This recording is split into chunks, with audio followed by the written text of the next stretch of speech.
तो दोस्तों जो एडमिनिस्ट्रेटिव लॉ है ना उसके दो पार्ट्स हैं। तो पहले पार्ट्स के अंदर तो एडमिनिस्ट्रेटिव लॉ के जितने भी अहम टॉपिक थे वो मैंने कवर करवा दिए हैं। जितने अहम टॉपिक थे 7-8 मैंने कवर करवा दिए हैं, ठीक है। और मज़ीद अगर आप करना चाहते हैं तो फिर आप खुद ही दोस्तों या ज़रा कुछ मेहनत कर लो, आप भी थोड़ी बहुत आप खुद मैनेज कर लो। लेकिन जो अहम टॉपिक थे वो मैंने कवर करवा दिए, ठीक है। अब हम शुरू करते हैं उसका दूसरा हिस्सा उसका नाम है सर्विस लॉज, ठीक है। उसमें से एक सवाल आता है, तो इसके कोई 3 सवाल बनते हैं हार्डली, जो रिपीट होते हैं बार-बार, मैं वो आपको कवर करवा रहा हूँ। उसका पहला टॉपिक ये है, इसमें ये होता है कि यार ये शॉर्ट नोट्स आते हैं 10 नंबर के, 15 नंबर के, जो भी हो, लेकिन ये डेफिनेशन वगैरह पूछते हैं। अब इसमें अहम जो रिपीट होता है वो कौन सा होता है कि प्रमोशन का पूछता है कि प्रमोशन क्या है, प्रोबेशन क्या है, सीनियरिटी क्या होती है, टर्मिनेशन ऑफ सर्विस क्या होता है, एम्प्लॉयमेंट आफ्टर रिटायरमेंट ये वगैरह क्या होता है। तो अब इनको हम देखते हैं इस वीडियो के अंदर। सबसे पहले तो देखेंगे प्रमोशन का मतलब क्या होता है यार। प्रमोट करना, किसी को तरक्की देना। जब आप सरकारी मुलाजिम होते हैं तो आपको क्या होता है कि आपका जब एक्सपीरियंस बहुत ज़बरदस्त हो जाता है, ऊपर से आपकी क्वालिफिकेशन भी बहुत अच्छी होती है, तो आपको प्रमोट किया जाता है। आपको एक ओहदे से निकाल के दूसरे ओहदे पे दिया जाता है। आप अगर मैनेजर होते हैं तो आपको डिप्टी मैनेजर कर दिया जाएगा, सीनियर मैनेजर कर दिया जाएगा, यानी इस तरह आपको पोस्ट दी जाती है। और फिर ज़ाहिर बात है, फिर आपकी रिस्पॉन्सिबिलिटी, आपकी पावर और अथॉरिटी में भी इजाफा होगा। अब आपकी रिस्पॉन्सिबिलिटी भी ज़्यादा बढ़ जाएंगी, आपकी पावर भी बढ़ जाएगी, और साथ में आपका जो सैलरी पैकेज वगैरह है वो भी बढ़ जाता है, आपका स्टेटस भी बेहतर हो जाता है, आपको दफ्तर भी मिल जाता है, आपको कुर्सी भी मिल जाती है, बाज़ वक़्त आपको गाड़ी भी मिल जाती है। तो प्रमोशन का मतलब ये होता है कि पहले आप 16वें स्केल के बंदे थे, अब आप 17वें के बन गए, लेकिन साथ में रिस्पॉन्सिबिलिटीज़ भी बढ़ती हैं, पावर्स भी बढ़ती हैं, और साथ में आपकी सैलरी वगैरह, आपके प्रिविलेजेस और आपके बेनिफिट्स भी बढ़ते हैं, ठीक है। ये एक किस्म का एक रिवार्ड होता है, ये एक किस्म का इनाम होता है डिपार्टमेंट की तरफ से कि भाई आपको हम ये इनाम दे रहे हैं क्योंकि आप बहुत अच्छा काम कर रहे हैं, मेहनत कर रहे हैं, आपका तजर्बा बहुत अच्छा है, आपकी क्वालिफिकेशन बहुत अच्छी है, हर चीज़ आपकी पूरी ज़बरदस्त है, टिप टॉप है, तो अब आपको तरक्की दे रहे हैं, ठीक है। इस हवाले से हमारे पास सेक्शन 9 है, सिविल सर्वेंट एक्ट 1973। तो ये सरकारी मुलाजमीन की जो प्रमोशन का जो प्रोसीजर है ना, वो सेक्शन 9 के तहत ही होता है। अच्छा जी, अब इसकी कंडीशंस क्या होती हैं। सबसे पहले तो क्वालिफिकेशन, मिनिमम क्वालिफिकेशन आपके पास होनी चाहिए अगर आपका प्रमोशन, आप चाहते हैं आपका प्रमोशन हो जाए। दूसरा, आपके पास एक्सपीरियंस बहुत अच्छा होना चाहिए, यानी आपको तभी प्रमोट किया जाएगा ना जब आपका एक्सपीरियंस हो, जब आपके पास क्वालिफ़िकेशन हो। अगर आपके पास क्वालिफ़िकेशन नहीं हो, आपके पास एक्सपीरियंस नहीं हो मतलूबा, तो फिर तो आप प्रमोट नहीं होंगे ना। आपको 6 महीने हुए और आप कहेंगे जी मुझे अब आप सीनियर बना दें, आप मुझे एचओडी बना दें, ये तो पागलपन है ना भाई, ऐसे नहीं होगा। दूसरा ये है कि प्रमोशन जो होता है ना, वो एक बोर्ड बनता है, उसके रिकमेंडेशन पे होता है। कोई भी सरकारी डिपार्टमेंट होता है ना, जैसे मैं आपको वापडा की एग्जांपल देता हूँ। जैसे मैं वापडा की मेरा वहाँ से ताल्लुक़ है, मेरे बाबा वापडा में चीफ इंजीनियर रह चुके हैं।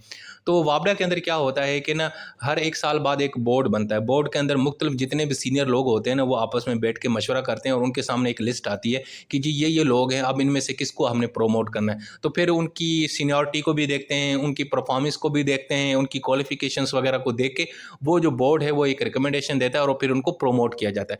सो बोर्ड की रिकमेंडेशन के ऊपर भी आपको प्रोमोट किया जाता है।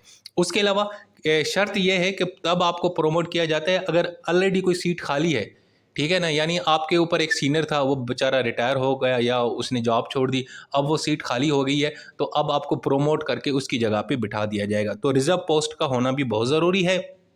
और इसके अलावा सिलेक्शन और नॉन सिलेक्शन पोस्ट, यानी ये भी होगा कि आपने क्लासीफाइड करके बताना है कि ये सिलेक्शन हुई है या नॉन सिलेक्शन हुई है। डिपार्टमेंटल प्रमोशन, बाज़ औक़ात डिपार्टमेंट के अंदर जब प्रमोशन होता है तो आपको बताने की ज़रूरत नहीं पड़ती किसी को, लेकिन बाज़ औक़ात अगर आप वैसे प्रमोट करते हैं, बहुत सारे लोगों को बुलाते हैं, इंटरव्यूज़ करते हैं, तो वो क्लासीफाइड भी किया जाता है। ठीक हो गया जी। तो प्रमोशन की डेफिनेशन भी बता दी, कंडीशंस भी बता दी, तो ये आपके लिए इनफ हो जाएगा। आप बाकी मज़ीद इसके अंदर मिर्च मसाला खुद ही लगा दीजिएगा। अब देखते हैं प्रोबेशन का क्या डेफिनेशन है। प्रोबेशन क्या होता है यार। एक ट्रायल पीरियड होता है। जब आपको किसी भी जगह पे जॉब मिलती है ना, तो आपको एक वक्त के लिए पहले आपका ट्रायल किया जाता है, आपको चेक चुक किया जाता है कि भाई बंदे को काम आता है, सही काम कर रहा है, ठीक कर रहा है। उसके बाद जाके फिर आपको परमानेंट किया जाता है। और प्रोबेशन के पीरियड में आपको टर्मिनेट भी किया जा सकता है। आपकी अगर बाज़ औक़ात प्रोबेशन पीरियड हो जाता है ख़त्म, तो आपकी जॉब भी चली जाती है। बाज़ औक़ात आपको परमानेंट भी किया जाता है, आपकी परफॉर्मेंस अच्छी होती है, आपकी एक्सपर्टीज़ अच्छी हैं, ठीक है ना। तो ये सारी चीज़ें हैं। और बाज़ों का जब आपको टर्मिनेट किया जाता है ना, तो फिर आपको रीज़न वगैरह नहीं बताया जाता, क्योंकि आपको ऑलरेडी पता था कि यार मेरा प्रोबेशन का पीरियड चल रहा है, यानी वो आपका एक ट्रायल पीरियड चल रहा है कि अब उसमें कुछ भी हो सकता है। तो इसलिए फिर प्रोबेशन के अंदर ना आपकी परफॉर्मेंस देखी जाती है, जज भी की जाती है। अगर आपको वो नहीं रखते, नहीं परमानेंट करते, तो आप मतलब आपका कोई हक नहीं आप उनसे पूछें, क्योंकि आपको पता होना चाहिए कि यार ये मेरा प्रोबेशन का पीरियड चल रहा है। ठीक है जी। तो इसके हवाले से हमारे पास जो कानून है वो सेक्शन 6 है, सिविल सर्वेंट एक्ट 1973। अब इसमें है ड्यूरेशन कितना होता है। यार टेक्निकली आमतौर पे जो है ना, जो प्रोबेशन का जो पीरियड होता है, जब आपकी अपॉइंटमेंट होती है तो प्रोबेशन का पीरियड होता है, तो उसमें जनाब ये आपका होता है 1 साल का पीरियड होता है। ठीक है ना। अगर आपका प्रमोशन होना है, अपॉइंटमेंट फाइनल होनी है या आपका ट्रांसफ़र होना है, तो उसके के लिए जो प्रोबेशन का पीरियड चल रहा होता है वो आमतौर पे 1 साल का होता है। और उसके बाद जो अपॉइंटिंग अथॉरिटी है, जो आपके बड़े सरकारी अफसरान होते हैं, जो डिपार्टमेंट के एचओडीज़ होते हैं, वो आपको मज़ीद अगर ज़रूरत हो तो आपकी प्रोबेशन पीरियड को एक्सटेंड भी कर सकते हैं। ठीक है। लेकिन अगर वो एक्सटेंड नहीं करते और एक्सटेंशन का कोई उन्होंने ऑर्डर जारी नहीं किया और नहीं आपको टर्मिनेट किया है, तो ऑटोमेटिकली आपका प्रोबेशन का पीरियड 1 साल के लिए मज़ीद बढ़ जाएगा। यानी तो हम देखें तो टेक्निकली 2 साल का होता है प्रोबेशन पीरियड। पहले 1 साल का, उसके बाद अगर उन्होंने एक्सटेंड किया तो ठीक है, अगर नहीं किया और टर्मिनेट भी नहीं किया, तो फिर ऑटोमेटिकली आपके 2 साल और हो जाएंगे, यानी 1 साल और मजीद प्रोबेशन पीरियड बढ़ जाएगा। और दूसरा ये है कि प्रोबेशन पीरियड कंप्लीट होने के बाद ऑटोमेटिकली आप टर्मिनेट हो जाएंगे और अपॉइंटिंग अथॉरिटी जो है ना, वो आपको एक स्पेसिफिक ऑर्डर भी जारी करेगी। अगर वो ऑर्डर जारी नहीं करेगी तो मजीद आपका एक्सटेंड हो जाएगा पीरियड। ठीक है जी। और दूसरा ये कि जब आपको वो टर्मिनेट करेगी, ऑर्डर देगी, तो आपको वो साथ में रिटन में रिकॉर्ड बताएगी कि आपका इतना पीरियड था, आपने इतना काम किया, और रीज़न भी बताएंगे। और बाज़ औक़ात ना भी बताएं तो कोई बात नहीं, बस कहना है कि जी आपका 1 साल का प्रोबेशन पीरियड था वो ख़त्म हो गया, सो आपकी जॉब टर्मिनेट हो गई। तो ये हो गया जनाब प्रोबेशन। तो इसकी डेफिनेशन और इसकी ये चीज़ें भी क्लियर हो गई। उसके बाद आता है टर्मिनेशन ऑफ सर्विस। सिंपल यार, टर्मिनेशन का मतलब है कि जब आपकी जॉब ख़त्म हो जाती है, टर्मिनेट की जाती है। तो जब टर्मिनेशन ऑफ सर्विस होती है ना दोस्तों, तो उसका भी एक ज़ाब्ता, असूल और रूल्स और रेगुलेशंस होते हैं। ऐसे मुंह उठा के आपको कोई टर्मिनेट नहीं किया जाएगा।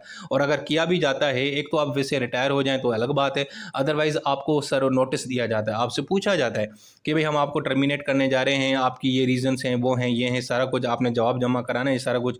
तो ये सारी चीज़ें होती हैं। तो इसके हवाले से जो सेक्शन है 11 है सिविल सर्वेंट एक्ट 1973 का, टर्मिनेशन ऑफ सर्विस का।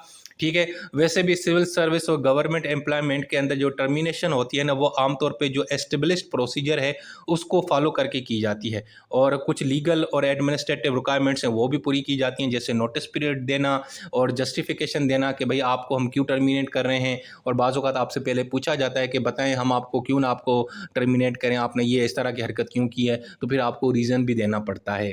ठीक है जी।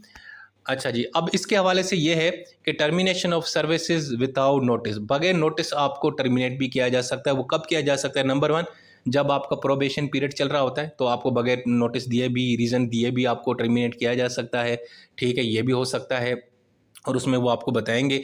और लेकिन हाँ, अगर आपका ये है कि आप सिविल सर्वेंट हैं और आपकी जो अपॉइंटमेंट हुई है प्रमोशन के ऊपर, खुसूसन प्रोबेशन के ज़रिए, तो फिर आपको जब टर्मिनेट किया जाएगा तो आप पिछली पोस्ट पे चले जाएँगे। ठीक है जी।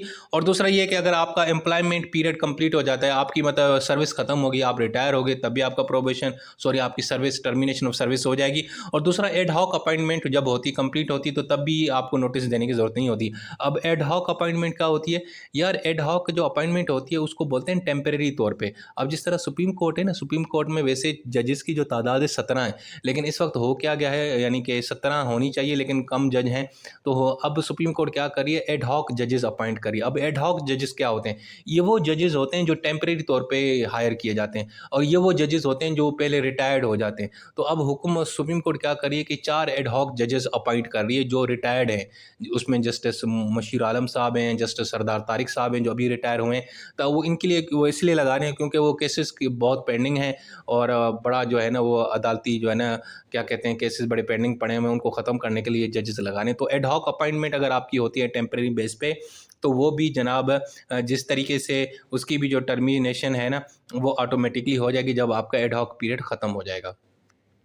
उसके बाद आता है सीनियरिटी। सीनियरिटी का मतलब क्या होता है? किसी भी, जब आप सरकारी नौकरी में जॉब कर रहे होते हैं, तो एक तो आप जनाब क्या होता है, आपका रैंक और आपकी पोजीशन के हिसाब से आपकी सीनियरिटी बनती है। और सीनियरिटी तब बनती है जब आपकी जॉब में, जब आपकी जॉब शुरू होती है, जब आपकी जॉब जिस दिन से इनिशिएट होती है उस दिन के बाद आपका सीनियरिटी रैंक बन जाता है कि आपकी सर्विस को 10 साल हो गए, 15 साल हो गए, और रैंक किस तरह होता है। इस हवाले से हमारे पास सेक्शन 8 है।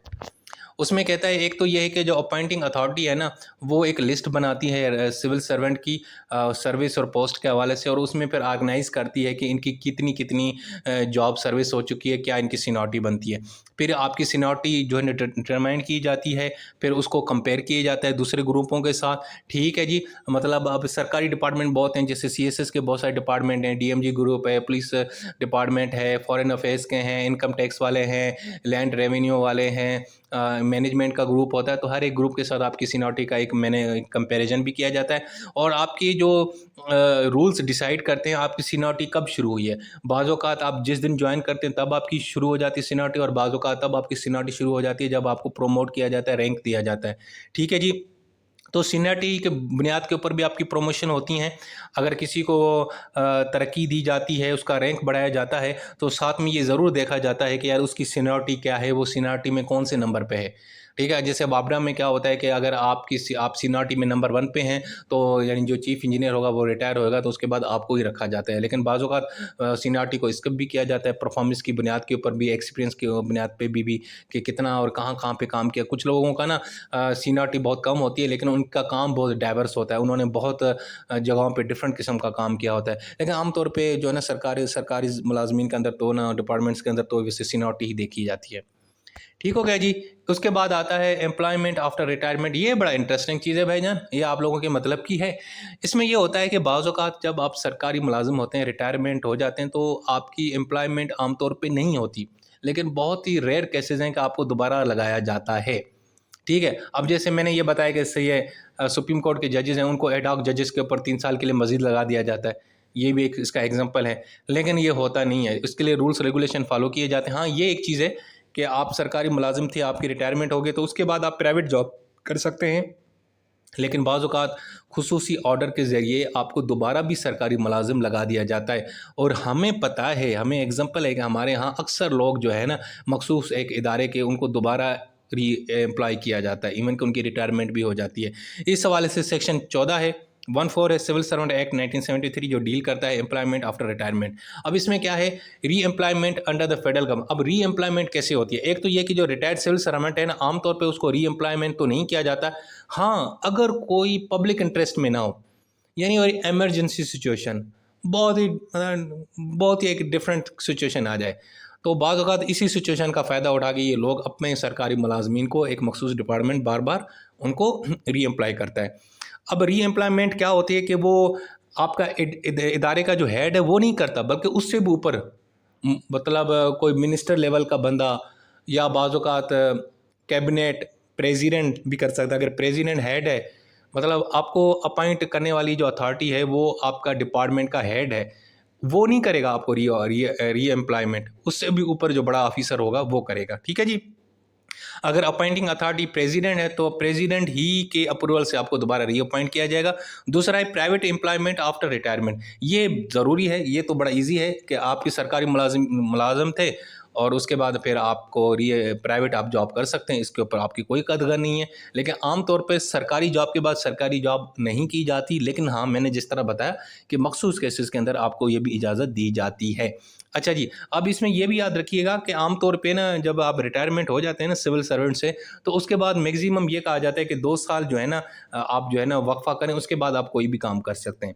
लेकिन अगर आप विद इन 2 साल, अभी आप रिटायर हुए हैं और 2 साल के अंदर ही आप कोई दोबारा जॉब करना चाहते हैं सरकार में या प्राइवेट में, तो फिर आपको अपनी अपॉइंटिंग अथॉरिटी जो थी ना, उससे इजाज़त लेनी पड़ेगी, अदरवाइज़ कोई इशू नहीं है। अब जैसे हमारे यहाँ वो आर्मी चीफ में रिटायर्ड जनरल बाजवा साहब, अभी वो खामोश हैं। अब उनके 2 साल जैसे कंप्लीट होंगे, तो उसके बाद वो उनको किसी भी दूसरे प्रोजेक्ट वगैरह में लगा देंगे। जैसे हमारे थे आसिम बाजवा साहब, ठीक है ना, वो रिटायरमेंट के 2 साल के बाद उन्होंने उनको सीपेक अथॉरिटी का वो हेड लगा दिया था। ठीक है, वो भी रिटायर्ड अफसर थे, आर्मी अफसर थे। तो 2 साल के बाद फिर कुछ भी हो सकता है। ठीक है जी, अगर 2 साल के अंदर अंदर कुछ करना है, तो फिर आपको इजाज़त लेनी पड़ेगी। सो दोस्तों, ये छोटे से शॉर्ट्स नोट्स आते हैं यार, डेफिनेशंस आती हैं, ये भी मैंने आपको क्लियर करवा दी। इसमें से 1-2 तो ज़रूरी आ जाएगा, तो अल्लाह आपका भला करे। तो ये हमारा दूसरा पार्ट है एडमिनिस्ट्रेटिव लॉ का, जिसका नाम है सर्विस लॉस। ये जो बार बार कह रहे हैं कि सर्विस लॉ शुरू करवा दें, तो दोस्तों देखो, मैंने शुरू ही करवा ही दिया। अपना बहुत सारा ख्याल रखें।